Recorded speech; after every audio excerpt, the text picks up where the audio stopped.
Continuemos neste fascinante fato que é o batismo. O batismo de João Batista representava arrependimento.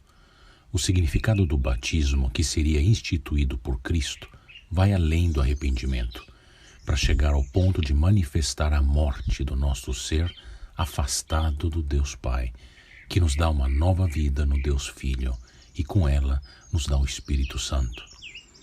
João Batista prossegue nos versículos 31 a 33 a falar da simbologia do batismo, o qual ele teve a honra de aplicar no próprio Jesus.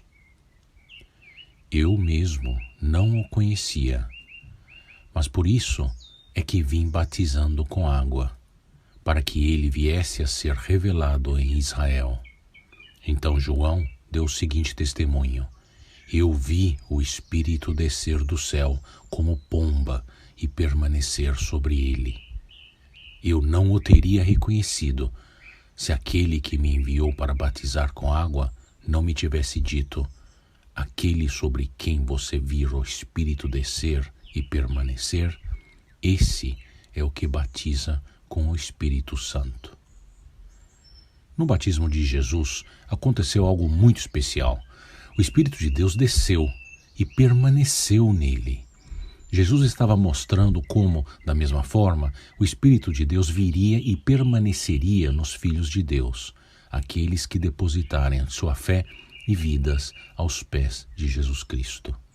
É importante João dizer isso porque no Velho Testamento o Espírito de Deus vinha e acompanhava líderes e reis escolhidos por Deus, mas não residia permanentemente neles, pois o Messias ainda não tinha sido imolado, para que pudessem ser cobertos pela sua graça e justiça, sem a qual não poderiam ser moradia permanente do Espírito Santo. No momento do batismo de Jesus, como vemos também na narração em outros evangelhos, a Bíblia deixa claro que Deus é três em um. O Deus Pai, que fala do céu comprazendo-se de seu Filho fiel, o Deus Filho, fiel em carne e osso, e Deus Espírito Santo, que desce para habitar e dirigir o ministério do homem Jesus. Jesus é o Cordeiro que tira o nosso pecado.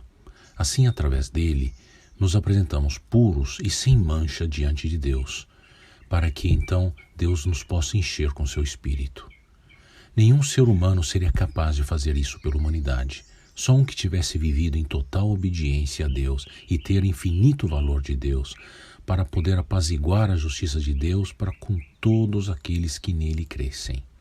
Somente Deus poderia fazer tal doação de si mesmo, vivendo vida perfeita como ser humano, como deveríamos todos, mas como só ele foi fielmente capaz. Assim, pela fé, ele nos torna dignos, para que possamos, com imensa humildade e gratificação, reconhecer o trabalho de Deus na criação e na redenção para conosco. As letras que no hebraico compõem a palavra Jesus, Yeshua, quer dizer salvação, sendo que Yeshua é uma forma curta de Yehoshua, ou seja, Josué em português, que no hebraico é palavra composta que significa Deus salva. Essa salvação vem através do Jesus a quem também chamamos Emanuel, que quer dizer Deus conosco. Ou seja, Deus veio viver entre nós para nos salvar. Tendo vivido como homem uma vida perfeita aos olhos de Deus, mas tendo infinito valor do próprio Deus, ele nos amou até humilhante morte de cruz, para servir de propiciação, para pagar pelos nossos pecados, como o Velho Testamento da Bíblia ensinou que precisava. Esta obra de redenção, que é simbolizada pelo batismo, foi feita uma vez por todas, como diz a Bíblia. E finalizamos aqui, tornando ao capítulo 1 de João, versículo 34, com a audaz declaração de João Batista, para aqueles que o escutavam naquela época. Eu vi e testifico que este é o Filho de Deus. Depois de mais de 1000 anos de espera dos judeus, João corre o risco de ser morto pelos religiosos judeus da época, acusado de arrogante blasfêmia, até mesmo pelos romanos que poderiam entender as palavras do João Batista como ameaça às autoridades da época, como a sua declaração sobre o tal Rei Jesus, o Filho de Deus. Esta experiência de ser visto como arrogante aos olhos daqueles que não creem acontecem também com todos aqueles que passam a enxergar e seguir Jesus, não é mesmo?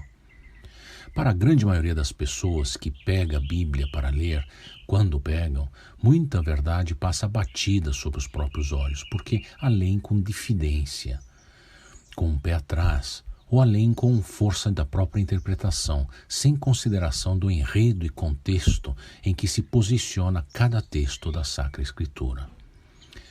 A leem sem pedir e entregar-se ao Espírito de Deus, único capaz de abrir seus olhos em submissão e humildade à palavra de Deus.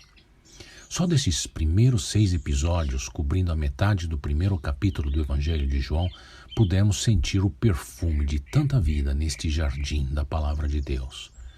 Vimos que, nos primeiros 18 versículos, a palavra é Jesus. Jesus está com Deus e é Deus desde o princípio, Ele é eterno. Ele é o Criador do universo. Ele veio à Terra em graça e verdade, para nos dar o direito de fazermos parte de sua família como filhos, e filhos de Deus tão somente acreditando e seguindo a gloriosa palavra de vida, ou seja, Jesus. Através de Jesus, nós podemos conhecer Deus. Depois vimos que, no versículo 19 a 34, que João Batista nos sinalizava que com a vinda de Jesus se estava encerrando o enredo bíblico do Antigo Testamento da Bíblia, que apontava a ele como abre alas deste momento único no mundo, que foi a vinda do Messias. Este Jesus que veio ao mundo é também chamado de o Cordeiro de Deus, que viveria uma vida perfeita aos olhos de Deus e assim ser que tira o pecado do mundo daqueles que creem na pessoa e na obra dele. Jesus abriu mão de exercer seus poderes de Deus para assumir forma 100% humana e sobre ele, no seu batismo, Deus Pai anunciava em voz alta seu Filho amado, no qual pairou o Espírito de Deus, com o qual Jesus estava para iniciar seu ministério na terra. Assim como Deus Pai, Jesus, Deus Filho, pode dar para aqueles que o creem e o seguem o Deus Espírito Santo para habitar dentro deles. Louvado seja Deus por ter tido misericórdia de nós. Que Ele te abençoe.